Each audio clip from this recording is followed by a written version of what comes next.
What's a good word, everyone? It's your boy DKB here. I just want to say thanks for all the support. The channel's been steadily growing, and the number you see below, you can drop a text, shoot a voicemail, any ideas, topics, collabs, etc. you guys want to see. I'll include them in future videos and live streams, and I'll catch you again. Be easy.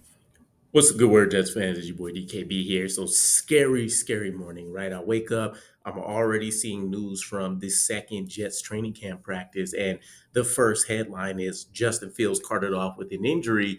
And I'm sitting there thinking to myself, like, this has to be a dream, right? I'm gonna wake up in a couple minutes, get my daughter, go to my phone, and I'll see regular updates.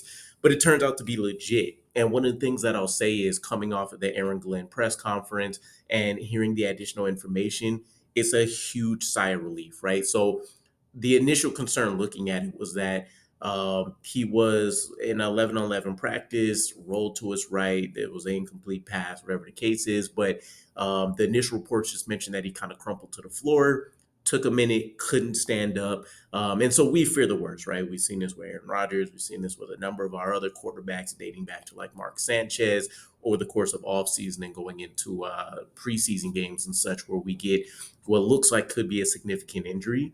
And we have the PTSD from Aaron Rodgers, right? So the initial concern is it's an ACL, it's an Achilles, it's something major, right? Aaron Glenn handled his press conference perfect. And I know we continue to give him praise, but it really does feel like you're looking at a seasoned head coach in terms of how he goes about his business here, right? I wanted to know what the press conference was ultimately going to look like, because with Robert Saleh, we got a lot of injury updates that were never true, conflicting information, timelines that were completely opposite of whatever the diagnosis was, and he really just seemed like he couldn't communicate a lot of those details, whether it was simplistic or more of the complicated matters, right? With Aaron Glenn, we got it pretty straightforward and simple in that it's a toe injury based on his initial evaluation and whatever medicals would have been able to provide. My understanding is the team doctor was talking to Darren Muji at least, since practice was still ongoing as Justin Fields got carted off. It was also mentioned that Justin Fields was carted off, but he was sitting in the passenger seat, which is a much better indicator, right? It means that it's probably not going to be an Achilles or anything, because you don't want the leg to necessarily be in a position like that. They're going to look to try to keep it extended or do whatever they need to do while you're laying flat on the cart. So that was great. Then we get the Aaron Glenn press conference. We understand now it's at least specified to being a toe injury. And then we start to get these additional details from like Ian Rappaport and such. And they're mentioning that it was a dislocated toe.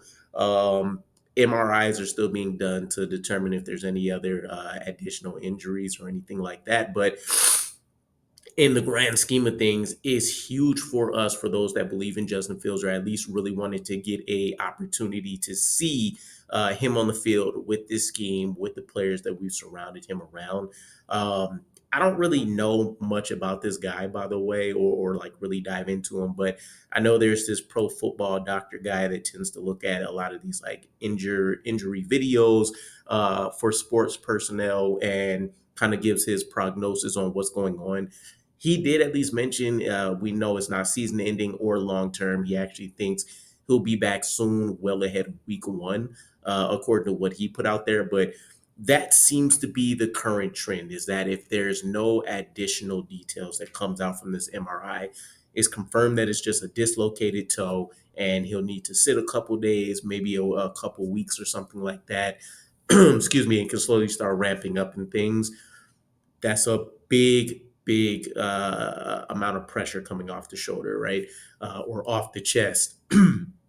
This is such a critical time, not only for Justin Fields himself, who's trying to break this trend of consistent, inconsistent bad quarterback play, right?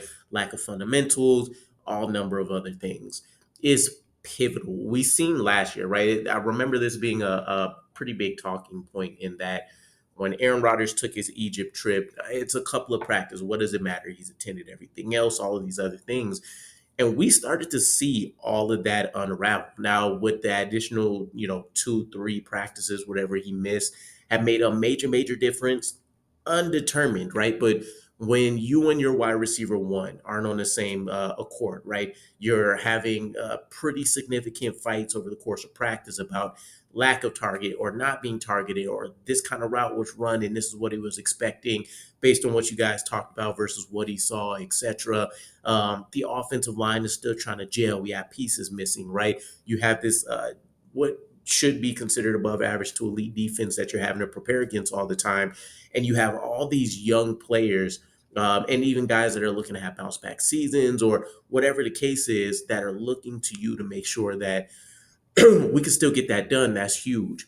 In Justin Fields' case, it's not going to be necessarily the same situation, but because you're not talking about an established player like Aaron Rodgers coming in and what that injury meant, it's even more pivotal that Justin Fields is getting as much of this practice time in as possible. So the great news is, ideally, we're going to hear updates that we should have him back pretty soon.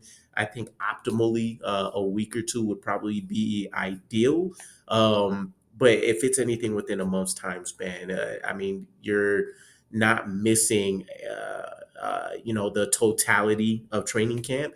And if anything, there's still at least a silver lining there in that there are guys that can sit and get the mental reps in, right? In terms of him going through, you can still have him wear the GoPro, you can still have him off to the other side of the field, you can still have him going through protections in kind of like a scout team setting, if you will, and go through checks and understanding his playbook calls and all of these different things to where he's confident in what he's going to do when he goes back to the field. And then it's a matter of, is there any rust or anything like that? So as great of news as we could possibly get based on what the initial situation looked like. But let me know what you guys think. Justin Fields' injury, all things considered, a big win for us. And I'll catch you guys again. Peace.